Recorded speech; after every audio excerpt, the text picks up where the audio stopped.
ఆరు అస్థికలు నదిలో కలిపే విషయం గురించి నిర్మలమ్మ సదాశివం గారు, అమర్, బాగి వీళ్ళు నలుగురు కూడా మాట్లాడుకుంటూ ఉంటారు. ఇకప్పుడు రాతోడు అమర్కి ఫోన్ చేస్తాడు. అమర్ పక్కకి వెళ్ళి ఫోన్లో మాట్లాడుతూ ఉంటాడు. అప్పుడు రణవీర్ గురించి ఏమైనా డీటెయిల్స్ తెలిసాయా అని చెప్పి అమర్ అడుగుతూ ఉంటే, తెలిసాయి సార్, అతనిది రాజవంశం అట.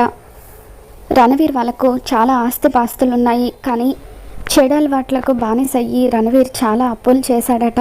ఒక పేదింటి ఎవరు లేని అమ్మాయిని అతను పెళ్లి చేసుకున్నాడట. ఒక పాప కూడా ఉందట. రణవీర్ వాళ్ళ నాన్నగారు రణవీర్ ఆస్తి మొత్తం తగలిస్తున్నాడని చెప్పి అతని ఆస్తి మొత్తం అతని కూతురు పేరు మీద రాసిచ్చేశారట. 7 సంవత్సరాల క్రితం రణవీర్ భార్య కూతుర్ని తీసుకుని ఎటో వెళ్ళిపోయిందట అని చెప్పి రాతోడు అంటూ ఉంటాడు. అతని భార్య పేరు కానీ కూతురు పేరు కానీ ఏవైనా వివరాలు తెలిసాయా అని చెప్పి అమర్ అడుగుతూ ఉంటే, లేదు సార్, వాటి డీటెయిల్స్ ఏమీ తెలియలేదు అని చెప్పి రాతోడు అంటూ ఉంటాడు. సరే రాతోడు, ఇంకా రణవీర్ గురించి ఇన్ఫర్మేషన్ తెలుసుకో అని చెప్పి అమర్ అంటూ ఉంటాడు. తర్వాత బాగి అమర్ దగ్గరికి వస్తుంది. ఏంటండి, రణవీర్ గురించి ఏమైనా తెలిసిందా అని చెప్పి అడుగుతూ ఉంటే, తెలిసింది బాగి, కొన్ని డీటెయిల్స్ మాత్రమే తెలిసాయి. రణవీర్ వాళ్ళ నాన్నగారు అతని ఆస్తి మొత్తం కూడా తన కూతురు పేరు మీద రాసిచ్చేశారట. 7 సంవత్సరాల క్రితం రణవీర్ భార్య కూతుర్ని తీసుకుని ఎక్కడికో వెళ్ళిపోయిందట అని చెప్పి ఇంకా డీటెయిల్స్ ఏవి కూడా తెలియలేదు. రాతోడు కనుక్కుంటున్నాడు అని చెప్పి అమర్ అంటూ ఉంటాడు. మరో పక్క ఆరు డైనింగ్ టేబుల్ దగ్గర నిలబడి గ్లాసెస్ క్లీన్ చేస్తూ ఉంటుంది. అప్పుడే బాగి కిందకు వచ్చి, అక్క అవన్నీ నీకెందుకక్క, నేను చూసుకుంటాను కదా అని చెప్పి అంటూ ఉంటుంది. ఆరు మాత్రం ఏమీ వినపడినట్టుగా తన పని తాను చేసుకుంటూ ఉంటుంది. అనామిక సొంత మనిషిలాగా కలిసిపోయి పనులన్నీ కూడా చేస్తూ ఉంటుంది కదా అని చెప్పి సదాశివం గారు, నిర్మలమ్మ అంటూ ఉంటారు. అయినప్పటికీ అనామిక ఏమీ పట్టనట్టుగా పని చేసుకుంటూ ఉండడంతో అప్పుడు బాగి, అక్క నేను చెప్పేది వినిపిస్తుందా అని చెప్పి మాట్లాడుతూ ఉంటుంది.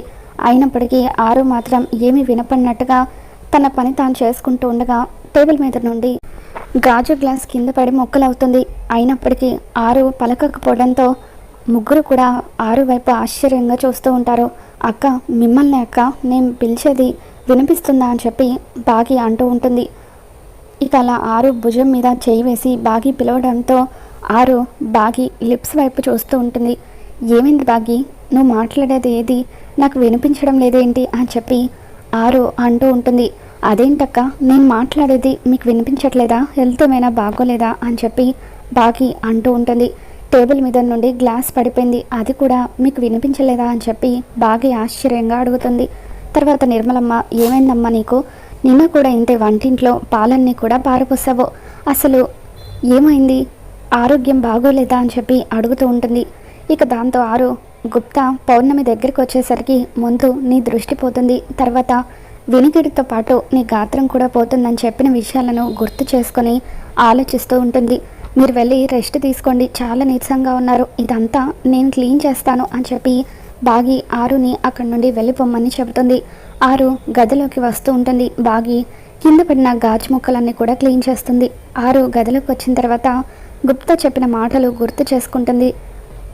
ఒకవేళ నువ్వు ఈ దేహంలో నుండి బయటకు రాకపోతే అనామిక ప్రాణాలు పోతాయని గుప్తా హెచ్చరించిన విషయాన్ని గుర్తు చేసుకుని, లేదు, నా వల్ల వేరే వాళ్ళ ప్రాణాలు పోవడానికి వీల్లేదు అని చెప్పి అంటూ ఉంటే అప్పుడే గుప్తా అక్కడికి వచ్చి, బాలిక, నువ్వు ఇంకా ఈ దేహంలో ఉండరాదు, ఎంత త్వరగా వీలైతే అంత త్వరగా దేహంలో నుండి బయటకు వచ్చేసే అని చెప్పి అంటూ ఉంటే, గుప్తా గారు ఇప్పుడిప్పుడే ఆయన మనోహరి గురించి తెలుసుకుంటున్నారు, ప్లీజ్ గుప్తా గారు నాకు ఇంకొంత సమయం ఇవ్వండి అని చెప్పి దండం పెడుతూ ఉంటే, లేదు బాలిక, ఈ ముల్లో కల్లో ఎవరు కూడా నీకు సాయం చేయలేరు, నువ్వు కనుక ఆ బాలిక దేహంలో నుండి బయటకు రాకపోతే నీతో పాటు మా ప్రభుల వారు, నేను అందరం కూడా ప్రమాదంలో పడతామని చెప్పి గుప్తా హెచ్చరిస్తూ ఉంటాడు. మరోపక్క అంజుని కలవడం కోసం అని చెప్పి రణవీర్ ఇంటికి వస్తాడు. అమర్ రణవీర్ వైపు ఆశ్చర్యంగా చూస్తూ రణవీర్ పదే పదే అంజు కోసం రావడాన్ని గుర్తు చేసుకుంటాడు. హలో అమరేంద్ర గారు, గుడ్ మార్నింగ్ అని చెప్పి రణవీర్ అంటూ ఉంటే అమర్ ఏదో ఆలోచిస్తూ ఉంటాడు.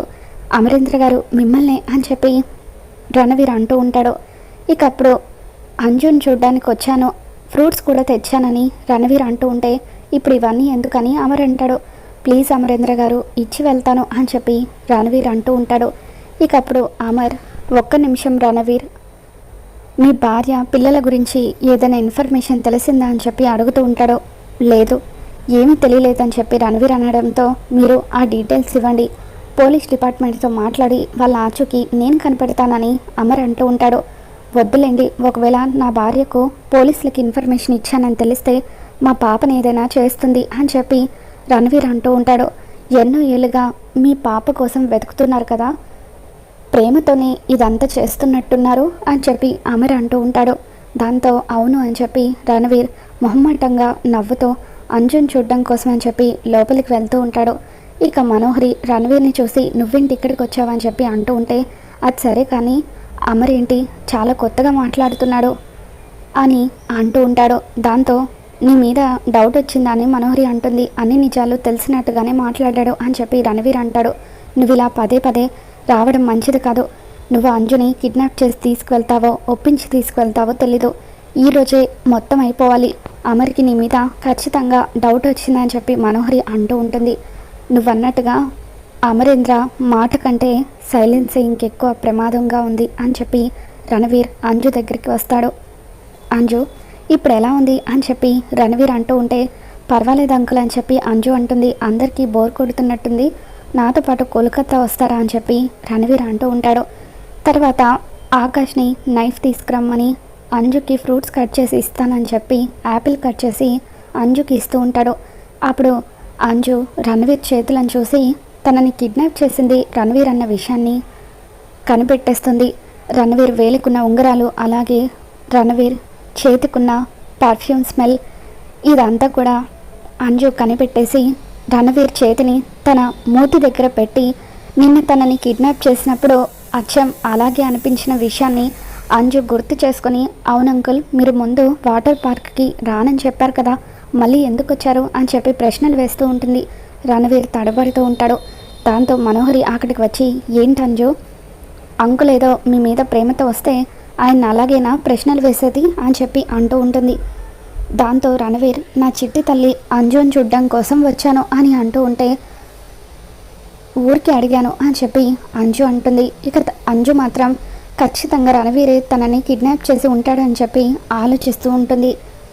రణవీర్ కోపంగా ఆ గదిలో నుండి బయటకు వచ్చేస్తాడు. మనోహరి రణవీర్ దగ్గరికి వస్తుంది. ఇకప్పుడు రణవీర్ మనోహరి ఎలాగైనా సరే ఈరోజు లంచ్ తర్వాత ఫస్ట్ అవర్లో అంజుని నాతో పాటు తీసుకెళ్ళిపోవాలి, కోర్టులో ప్రొడ్యూస్ చేయాలి, కానీ అది ఎలాగో తెలియడం లేదు అని చెప్పి అంటూ ఉంటాడు. మరి రాబోతున్న ఎపిసోడ్లో ఏం జరగబోతుందో మళ్ళీ మన ఛానల్లో తెలుసుకుందాం. ఈ వీడియో మీకు నచ్చినట్లయితే తప్పకుండా లైక్ చేయండి.